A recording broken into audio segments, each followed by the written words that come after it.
So now I'm going to go to the next month. Keith, get you in 1 second there. So if I go here and I say, well, the 21st is some special bark of the willow tree day, so we know we're not going to have MacNexus that day. So I'm going to move it over to here. And it says, do you want them to move? Is it always going to be on Monday now? Or is it just this event? Just this one iterance of that?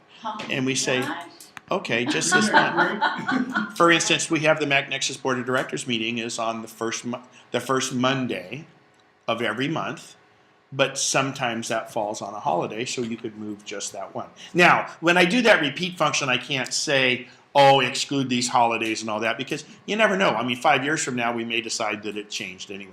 Keith, you had a question? You have something on here where you show holidays. Yes. That doesn't show up on mine. How did you get that? I paid a lot for it. Okay. There's, sorry, Roger liked it. It's I'm just saying what Richard just told me. Well, I want to. In fact, is it something we can share with the class? Because I don't mind if people laugh at me. You can subscribe to certain calendars. I subscribe to a U.S. holidays calendar that's an Apple thing, and that's a subscription. I'll tell you what, we'll leave subscriptions if we have time at the end. Please remind me if we do, because subscriptions are neat. I watch Formula One. I watch the San Jose Sharks. I subscribe to those calendars because those change every year, but they're not set in stone. They're not a thing I can repeat. They're, in fact, calendars that get posted by people, okay? You can do Jewish holidays. You could do all kinds. I don't think Festivus is on there, but I think most of the other calendars are on there. So I'm going to delete the. Go ahead, Carol. I saw something recently about birthdays. Could you Yes. do that? And birthdays will take more impetus when I go into address book. It's essentially subscribes to the birthdays in the address book. This isn't birthdays of the world. This is, because mine's pretty empty. It's actually not birthdays of friends either, because mine's really empty. But I'm going to go ahead and delete Party of the Century. Delete all future events.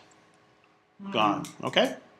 So that's iCal. iCal's, oh gosh, you know what? I just hit Apple Z, undo, because I wanted to show you one other thing. Remember, this was Party of the Century. Look at this. Oh, I'm going to quit mail first. Hang on. Remember, this was the Party of the Century invitation, and it's 2 weeks from now, but I don't know what the address was. So if I click Show in Mail, this is the reason to do it from mail, it goes right to that email from the appointment in iCal. So if you made the appointment, There might be more details in the email. well, but if you about made it what's from mail, it'll do it, but also the address. There might have been a map attached. The fact that you were supposed to bring baked beans and potato salad would be in the email. Things like that, right from it. So that only works if you've made the event from mail, out of an email, Very cool. done the event, okay? You deleted them. So, okay, you've done that if the email is on the same computer, but if you have the date for this event in your calendar and it transfers to your iPhone, that email's on the iPhone, so you can't go back It and should look be. at the date somewhere else. It should be. Okay? If you're using Gmail and IMAP, it is. And if you delete Because the it goes email- back, because what happens is that's why, first of all, great reason to use Gmail is you don't need to delete anything. Okay, but if you know you're making an event from this, don't delete that mail. That's a good point, Keith, that you have, but if you have Gmail, it can search back on the server. I say with 90% certainty. If I don't know something for sure, I won't say it for sure, but I think that it will, because on your iPhone, you can go back and say, look on the server. Now, are you saying that that your email, that your iCal knows when you do the date to look at your It links. email? It's just like a hyperlink, like when you link on a website or something. It's a link to that you have mail. to tell it, go back and find it, or you? No, here's what we do. So when we originally made the mail, remember, from, or the iCal event we made from Yeah.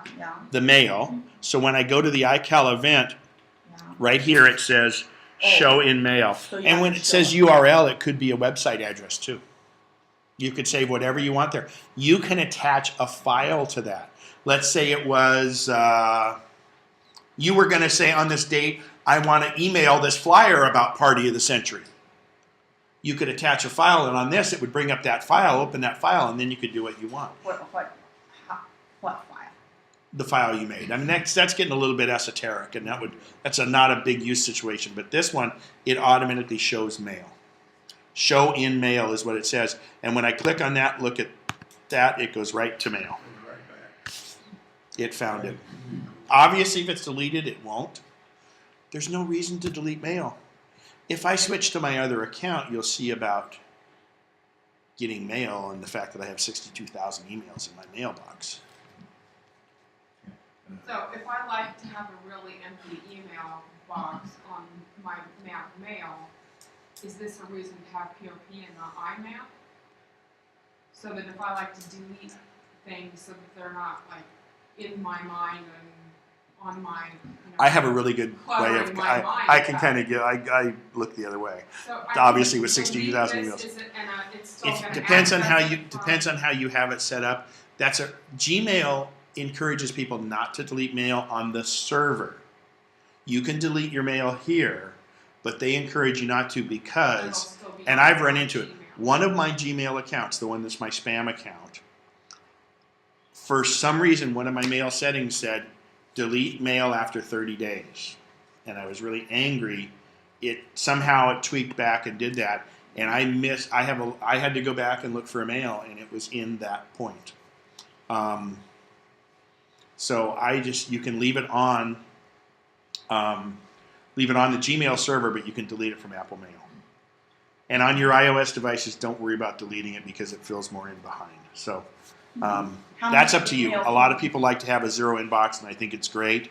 But I'm more of another way to deal with that is to use folders and jam the stuff in the folder so it's not in your inbox. Save what you might need, and then get everything else off the screen. And I know some people are very, very good with that. I'm the exact opposite. And I used to think I was a hoarder until I watched those shows, and now I know I'm not a hoarder. John? Get A you minor mechanical problem.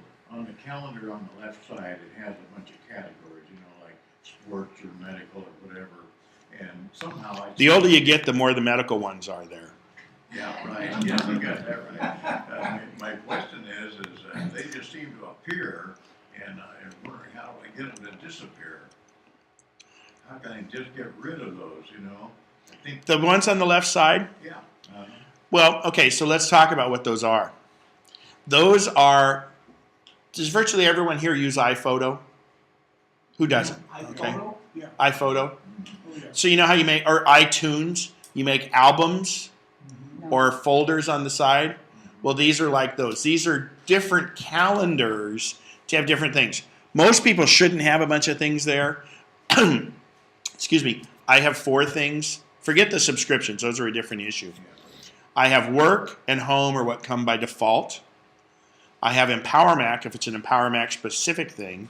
And then I have the San Jose Sharks schedule just because I have different colors so I can deal with them differently. I can turn them off. You can see what that did. Most of mine are, and this isn't the calendar I normally use, but this is on a separate user here. So you can delete them too if you want, but you may be deleting certain events that are in it. Well, I'm just thinking deleting the whole title. You have to have one there. Yeah, but You have to have one calendar at least. I want to change the names on them or just get rid of them. Yeah, just use you could call it calendar instead of work and home. I mean, Apple puts in work and home by default because that's how most people delineate it. By the way, there's new iCal May 5th, I think, was the date you were supposed to have changed over to the new, if you're on Mobile Me, to the new Mobile Me calendar. You just highlight it and hit your delete button. You go up here and you can go to edit and you go to calendar. Oh no, I control click on it. That's right. Control click, delete. And it'll give you a warning. Are you sure you want to delete it? That means there's at least something in there. But remember, some of these events may have been in the past. Got a second question. Okay? My wife has older iMac. It's the last pre-Intel iMac. And as I understand MobileMe, I will not be able to sync with my her stuff on calendar or my stuff on the. If it's on 10.5, it can Yeah. on MobileMe, but there's some, you have to do it manually. On 10.6, it does it automatically. So that only applies to MobileMe, and yes, it will stop syncing because they're doing a new setup. Yeah, so you're just out of luck. No, you can set it up manually to sync. You have to configure it. It can be done. We'll talk separately on that. When I come over to do that iPad class, we can go over that. All right, so I'm going to delete Party of the Century because it never works out that way. All right, back to mail. Now, we're going to use one of my favorite things. Actually, let me do one more mail here just to show you something else. I'm going to copy this into a new message.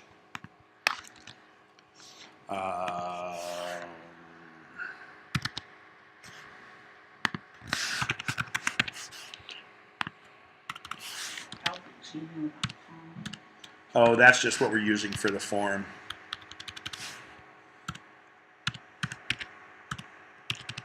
So when you get emails from me, I usually have my address and my phone number at the bottom of it, which is another good way to do this. So I'm going to just